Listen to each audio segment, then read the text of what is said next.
নমস্কার, সম্পর্ক কিচেনে সবাইকে স্বাগত।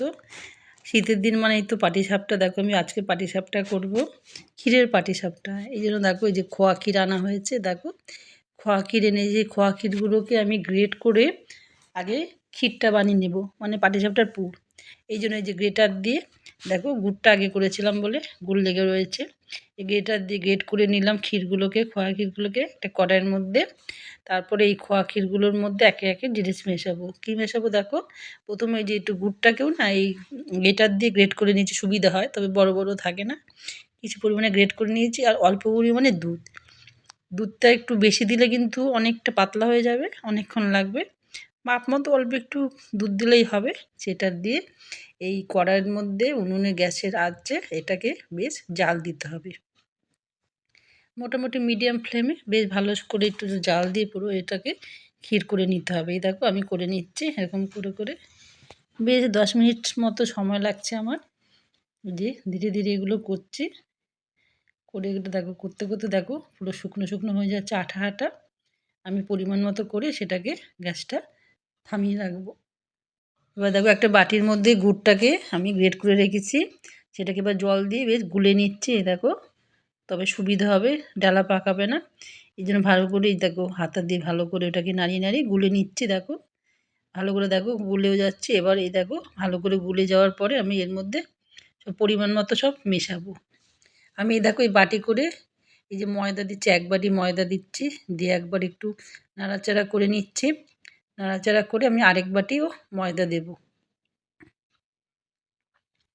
এই দেখো এরকম করে হাতে নিয়ে আরেক বাটি ময়দা দিলাম। তার সাথে এই যে পরে আমি এই যে গোল গোল করে আছে দানা দানা ভালো করে মেশাতে হবে। করার পরে আমি কি দেব, এই যে সুজিও দেখো একটু গলা বাটির মতো সুজি দিলাম। তোমরা যে পরিমাণ মতো তোমরা বুঝবে কি আছে। আর এই যে চালের গুঁড়ো একটু অল্প পরিমাণে চালের গুঁড়ো দিয়ে দিলাম। সেটা তোমরা করতে গিয়ে বুঝবে যে একটু কম বেশি সে দিতে পারো, এমন কোনো পারফেক্ট ব্যাপার নেই। আগে পরে দিলেই ভালোভাবে বুঝে। দেখো আমি দু বাটি ময়দা দিয়েছি, 2 বাটি চালের গুঁড়ো দিইনি। আর 1 বাটি সুজির মতো দিয়েছি আর অল্প পরিমাণে চালের গুঁড়ো দিয়েছি। আমি এটা ময়দা দিয়ে বেশি করেছি, চালের গুঁড়ো দিলে বেশি ভেঙে ভেঙে যায়। এবার দেখো বেশ ভালো করে গুলেছি। দেখো ভালো করে গোলার পরে এরকম করে মিহি হয়ে রয়েছে লিকুইডটা।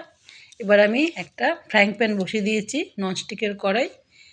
তোমরা তুলি থাকলে বা কিছু থাকলে, আমি বেগুনের পেছনটা দিয়েও করি। এটা গাজরের আমি গাজরটা কেটে নিই, তেল দিয়ে দেখো কড়াইটার মধ্যে দিয়ে নিয়েছি। এবারে দেখো এটা ছোটো কড়াই তো, তাই পরিমাণ মতো ছোটো ছোটোই হচ্ছে। আমার কাছে ননস্টিকের এটাই আছে ভালো, এটা দিলাম। এবার এটা কড়াই দিয়ে এরকম হাত দিয়ে এটাকে একটু ঘুরিয়ে ঘুরিয়ে পুরোটাকে এরকম করে পাতলা করে নিলাম। আর এই যে যদি প্লেন থাকে সেটাকে কি হাতা দিয়ে মাঝখানটা হাতাটা দিয়ে নাড়িয়ে নেওয়া করবে। আর আমি এরকম ঘুরিয়ে নিলাম। এবার এই দেখো ক্ষীরটা যে আছে, ক্ষীরটার থেকে পরিমাণ মতো ক্ষীরটা নিলাম, নিয়ে দেখো আস্তে আস্তে করে দিচ্ছি। এরকম করে পরিমাণ মতো লম্বা করে দিয়ে দিলাম। তবে মানে পাটিসাপটা পুরোটাতেই ক্ষীরটা আবার খেতে গিয়ে কোনো ভালো লাগবে। এবার দেওয়ার পর যেই একটু শুকনো শুকনো ফুটফুট করে দেখো দানা দানা উঠে যাচ্ছে শুকানোর মতো।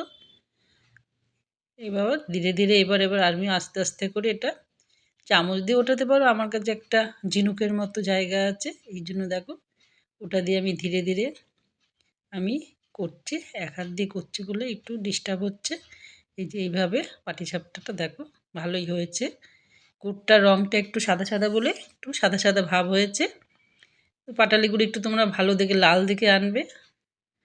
এই দেখো ক্ষীরটাও সুন্দর হয়েছে। এই দেখো আমি আরেকটা করে দেখাচ্ছি।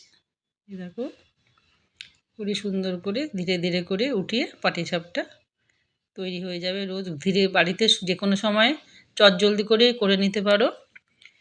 অনেকে চালের গুঁড়োটা বেশি দেয়, আমি ময়দাটা দিয়েই করেছি, চালের গুঁড়ো অল্প পরিমাণে দিয়েছি, তাহলে ফেটে ফেটে যায়। এই দেখো ধীরে ধীরে এরকম করে আমি এতগুলো পাটিসাপটা করে ফেললাম। তোমরা বলবে কেমন হয়েছে, কমেন্ট করে জানিও। আর আমার চ্যানেলটাকে সাবস্ক্রাইব করে দিও। নমস্কার।